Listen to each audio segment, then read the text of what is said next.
Okay, let's not overthink this. All we're taking a look at doing is establishing a marketing plan that does three things inside here. One, we need a way to capture new clients. We need a way to retain our current client base. And the third thing we need is a way to take clients away from our competitors inside here.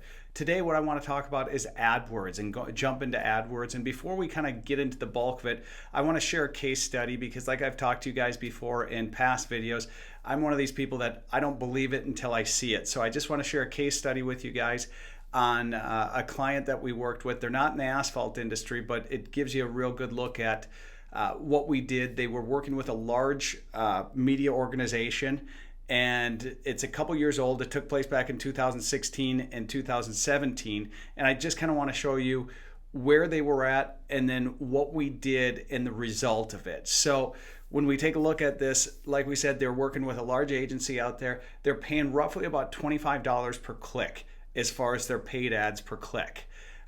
When they came to us, they were extremely frustrated, extremely little faith in that a company could do something for them. So we took a deep dive into who they were, what their market was, what were their most profitable niches, what their service area looked like, what the highway infrastructure in the market in which allowed us to kind of take a look at some different soft spots and where we should increase budget and bring down budget due to traffic scenarios. So we really went deep into it, and as a result, and this is almost humorous inside here, we took their per click cost from $25 down to just about $4.50. So it went from like $25.05 down to $4.64. That was their average click inside there. So because of this, what we did is we were able to almost take their current ad budget and cut it in half and still get a better result than what they saw. And we're going to jump into the next couple of slides to show you what those look like. But it was just, it was amazing. And with it, the company experienced higher conversions. They sold more deals. It was just unbelievable. And the jobs were actually, like we said, more profitable just because drive times in the whole 9 yards. So let's take a look at that here real quick. And as we do, see, this was in September of 2016. As you can see, September 2016, if we take a look at this red circle inside here, we're seeing they had 155 clicks with an average spend inside here of $25.05. Okay, so you do the math behind that. What you're taking a look at is that they were spending just shy of about $4,000 a month on their paid ads, exclusively on their paid ads. 1 year later, after we kind of worked through all their different paid ads inside here, you can see they had 320 clicks at a cost of $4.64. So with that, they're just shy of about $1,500 inside there. So we're able to really knock that down from one to the next. And like we said, we did it just by grabbing a little bit more data on the company, trying to figure out, like not necessarily butcher his spend inside there or butcher his campaign. Just let's figure out more about your company, what we need to do, and the directions that we should take it, and see if there's just some different soft areas in which we could lever and get a better performance out of it. So that said, let's jump into marketing your asphalt company. What does it look like? As far as your paid ads, what should we be doing? What are the do's and don'ts inside here? So a lot of times why I say people will ask me, why are paid ads not working for my company? Is it just paid ads in general? Do they not work that good? And that's up for debate. We have to really kind of define boundaries of what's good and what's bad. And we'll get into that in the next couple of slides here. But first, let's take a look at why it's not working. And the number one reason why we see it so many times as to why it's not working is because people are trying to do it in-house. And when you're doing it in-house, what you have to realize is, guys, you guys are an asphalt company. Take the time that you're spending to try to learn this platform and apply it and leverage it. Spend it on working on your business, and you're going to see a higher return than what it would cost to pay somebody to do this, because it shouldn't be that expensive to pay for this if you have it structured, which leads me over to the next bullet point inside here is hiring a company to do this. When we take a look at hiring a company to do it, let's talk about the structures or the fees they're going to charge. There's two fees that you see inside AdWords a lot of the different times inside there. And the first one is what's called a fixed price model. Okay, you see this a lot with Haibu, Yellow Pages, and it works like this. For X amount of dollars, I'm going to guarantee you X amount of clicks. So if we think about this and we really look at this, if somebody says, okay, for $700, I'm going to guarantee you 2,000 clicks. The model itself is backwards. It's not a true partnership model. It's not going to work for you, because if you give them the $600, they're going to go out and they've got to get 2,000 clicks. Well, one, there's not 2,000 clicks probably in your industry on that monthly basis per the geographic targeted area in which you're looking at, unless you service a huge metro area. Okay, that's going to be the first thing, not quality clicks. Let's just put it that way. The second thing is just the positioning of how it works. They're going to try to get the lowest quality clicks to get it up to 2,000. You know, I mean, this could be something with, you know, asphalt shingle or something along those lines. Well, it carried the term asphalt. And all they're doing is they're just trying to hold themselves to saying, I got you 2,000 clicks. It's up to you guys what you do with it from there on out. So that model itself is not that advantageous for a partnership. A better model is just a percentage of the spend inside there. So, for example, if you spend $1,000, there's going to be a percentage inside there. A lot of companies out there, a lot of pay-per-click companies out there are charging management fees inside there that are in that 25 to 30% or 20 to 30%. And I will tell you this right now, at 20 to 30%, you cannot make that work. Okay, you just can't make it work. There is no way you can have that much fudge onto it and still provide a quality product for the company. You want that to be sitting around someplace between 10 and 15% is a fair number as far as a management fee at this point in time.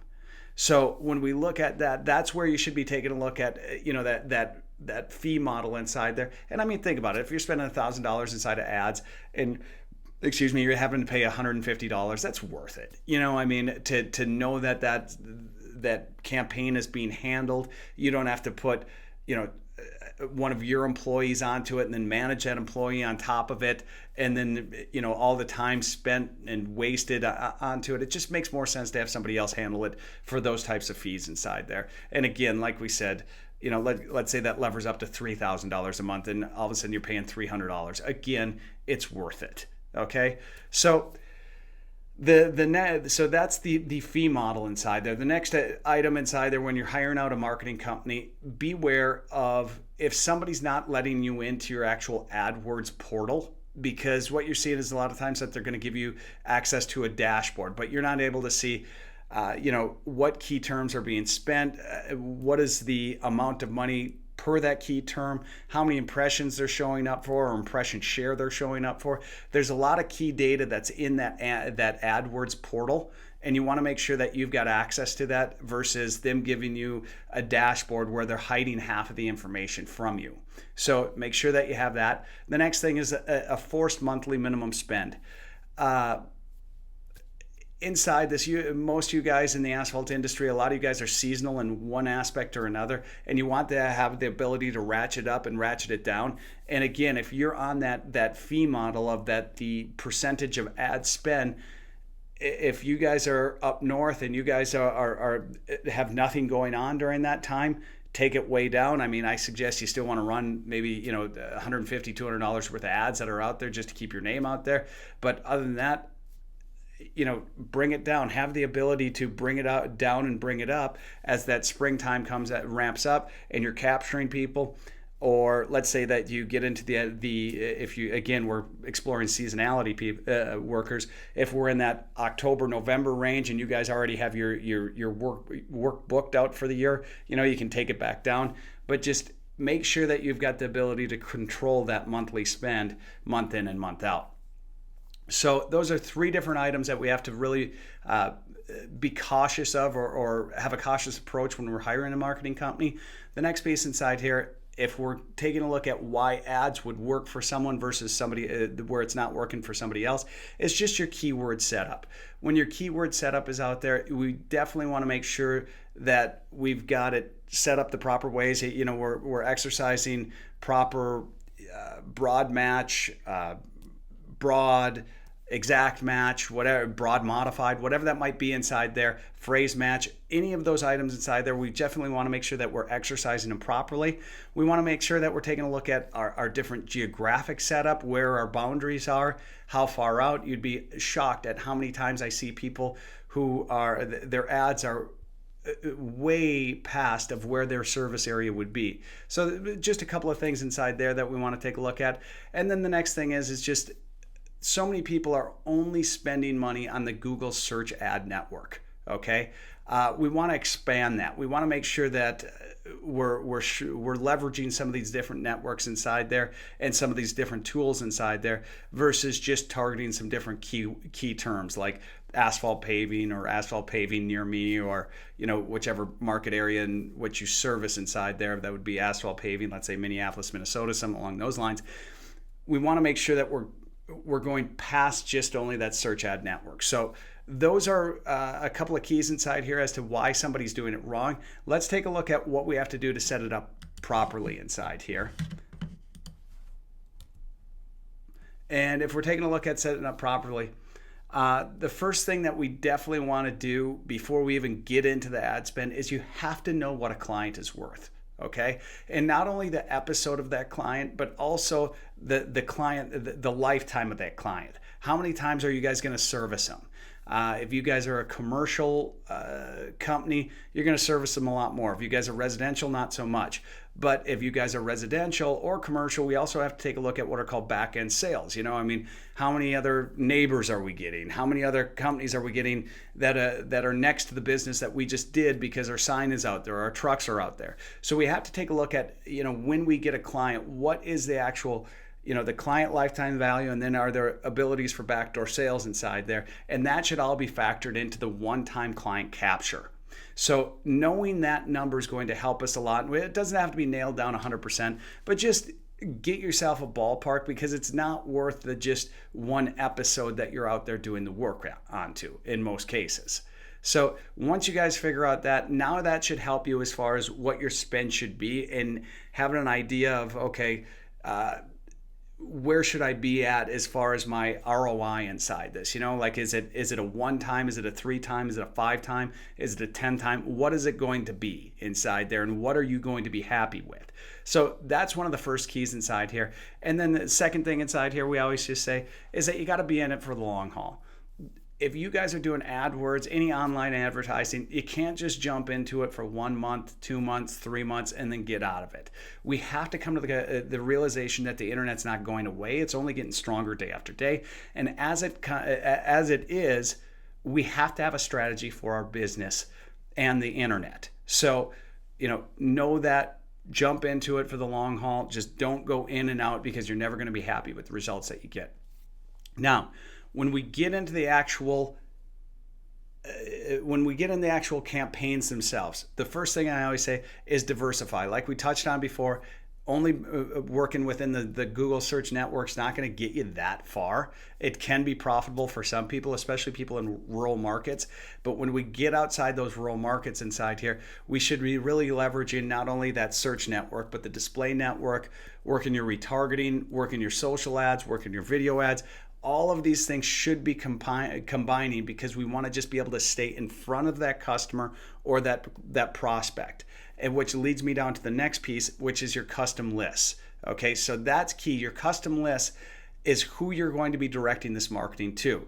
If you're using just the filters that are involved inside of the platform of saying, hey, I want business owners, or I want homeowners who've been at their house for more than 20 years, or in these different subsections of the neighborhood, it just doesn't work that well. So what we want to be taking a look at is just custom lists, developing that list. And this could be involved with like your database, your social followers, geographic locations, competitors, different prospects that you plan on going after. Those are your custom targeted lists. And that's who you should be building those campaigns towards.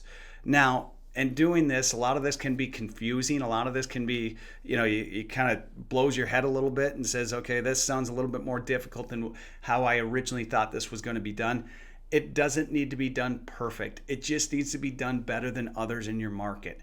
And with that, what I strongly suggest is let's take a look at a competition audit. And inside that competition audit, we're going to take a look at your company. We're going to take a look at your competitors. We're going to take a look at where they're strong, where they're weak, where you're strong, where you're weak, where you could beat them, and where you could really leverage the internet for some new business. We're offering it to you. It's completely free. Normally we charge $250 for it. To get that, just click the button below. Or if you're interested in us managing your AdWords account, just fill out the form alongside this video and we can get working on that for you. Thanks.